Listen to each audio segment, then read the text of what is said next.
puzzling concept to many students. And so what I'm going to do is make a series of videos in an attempt to demystify this a little bit. Please excuse any errors or omissions. I am by no means a one-take wonder, and I do not have time to go back and edit these videos to eliminate my mistakes. So let's get started with understanding what a torque is. Basically, every morning when you wake up and you go into the bathroom to brush your teeth, you take out the tube of toothpaste and you exert a torque, which is just simply a twist. You exert a torque to get the cap off. Okay, so a torque is simply a twist. Similarly, a force can be a push or a pull. And like a force, the torque is a vector. It has both magnitude, how hard you're twisting it, and a direction, the direction that you're twisting it. In order to get the cap off, we're going to have to twist it in a certain direction. We're going to have to twist it about an axis that goes through the center of the tube. For example, if we were looking at the cap, we're looking at the front of the cap. Let's draw the front of the cap right here. Our twisting is going to be this way in the counterclockwise direction.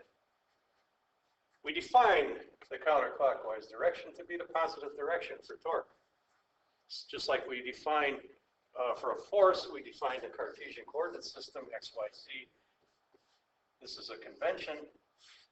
And so we'd say a force directed along the x-axis is a positive force. A force directed along the y-axis is a positive force. And a force directed along the z-axis is a positive force. Okay, so those would be the components that are in the positive direction. Obviously, if you have a component in a negative direction, say you have a force this way, then that would be considered to be in the negative direction. Okay. So likewise, the torque, we could have a positive twist, which would be a twist about the x-axis, that would be a positive torque. A twist about the y-axis would be a positive torque, and a twist about the z-axis would be a positive torque. Okay, and notice that these are all counterclockwise twists. Okay, and that would be an indication of the positive direction.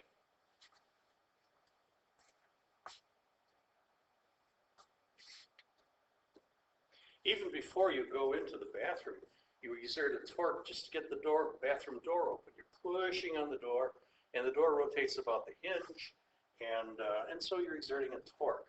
And now you might say, well, Mr. Moore, I'm pushing, I'm not twisting the door. How can that possibly be a torque? Okay, so we're going to have to kind of step back a little bit and try to figure out how that can be a torque.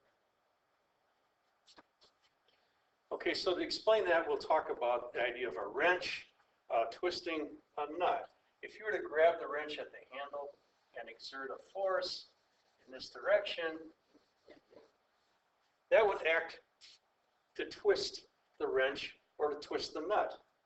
Now, this is kind of a difficult concept to visualize, so let's take the nut over here and imagine now we're pushing in this direction here, okay, which is going to rotate the wrench, which is going to cause the nut to twist in a counterclockwise direction. So here we have a positive torque.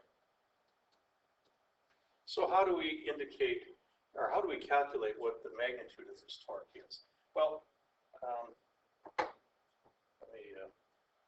first of all, we use the symbol tau to indicate torque, okay?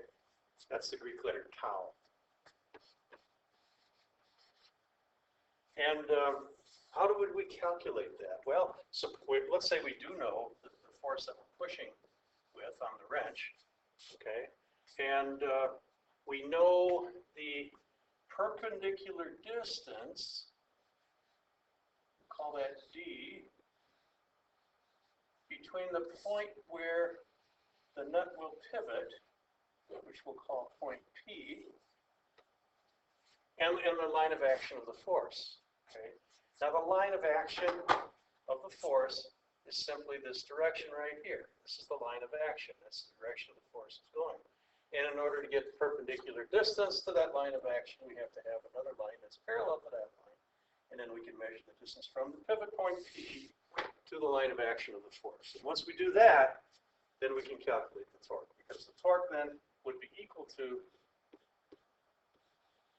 the force that we're pushing with times the perpendicular distance to the line of action of the torque.